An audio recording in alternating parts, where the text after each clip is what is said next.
जय श्री गणेश। राधे राधे मित्रों आइए गणेश पुराण से तृतीय खंड का द्वितीय अध्याय शुरू करते हैं। अध्याय का विषय है व्रत की समाप्ति, पुरोहित का दक्षिणा याचना। इस प्रकार परम साध्वी गिरिजानंदिनी ने पुण्यक व्रत का आरंभ किया और 1 वर्ष तक जब जब जिस जिस नियम का पालन करने का विधान था तब तब उस समय नियम का निष्ठापूर्वक पालन करती रही। धीरे धीरे दिन खिसकते गए और व्रत पूर्ण होने के दिन निकट आते गए। अंतिम 15 दिनों में निराहार रहने के पश्चात व्रत पूर्ण रूप से संपन्न हो गया।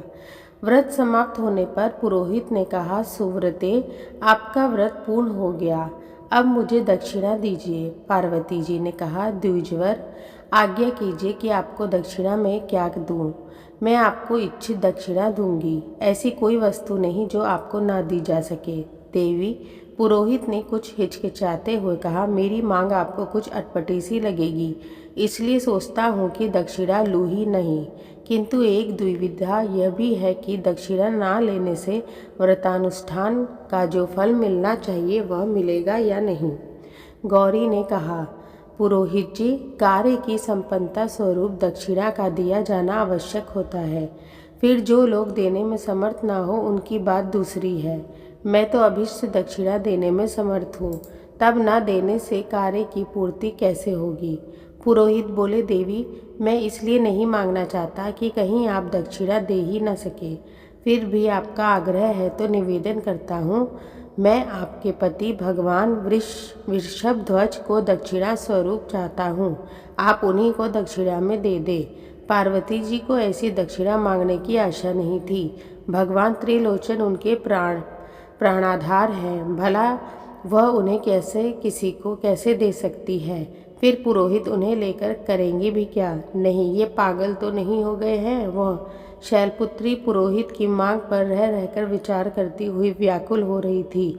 उनका समस्त आनंद उल्लास लुप्त हो गया और वह रोती रोती मूर्छित होकर वहीं गिर गई। मोहनाशिनी पराम्बा को मोह विवश एवं मूर्छित हुई देखकर समस्त उपस्थित समाज हंसने लगा। भगवान विष्णु, कमलासन ब्रह्मा एवं दिव्य ऋषि मुनियों को भी हंसी आ गई।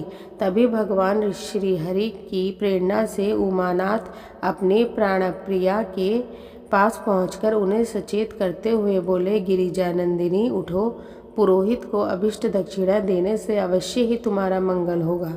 देखो, देव कार्य, पितृ कार्य एवं नित्य नैमित्तिक कर्म भी यदि दक्षिणा रहित होता है तो फल रहित हो जाता है। इसके कारण कर्मकर्ता को कालसूत्र नामक नरक की प्राप्ति होती है।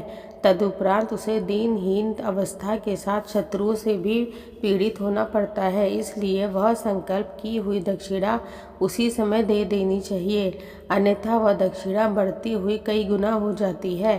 पार्वती जी को जो चेत हो गया और उन्होंने अपने पतिदेव की उक्त बातें भी सुन ली, किंतु सोच विचार करती हुई मौन खड़ी रही। यह देखकर भगवान विष्णु और चतुरानन ब्रह्मा जी ने भी उन्हें समझाया और कहा, देवी, आपके द्वारा धर्म की रक्षा किया जाना बहुत आवश्यक है। धर्म ने भी कहा, शैलनंदिनी, आपने पुरोहित को अभीष्ट दक्षिणा देने का वचन दिया है, इसलिए उसे इच्छित प्रदान करके मेरी रक्षा कीजिए, क्योंकि मेरी रक्षा में ही सब प्रकार का मंगल होना निहित है। पार्वती जी को इंद्रादि देवताओं ने भी बहुत समझाया।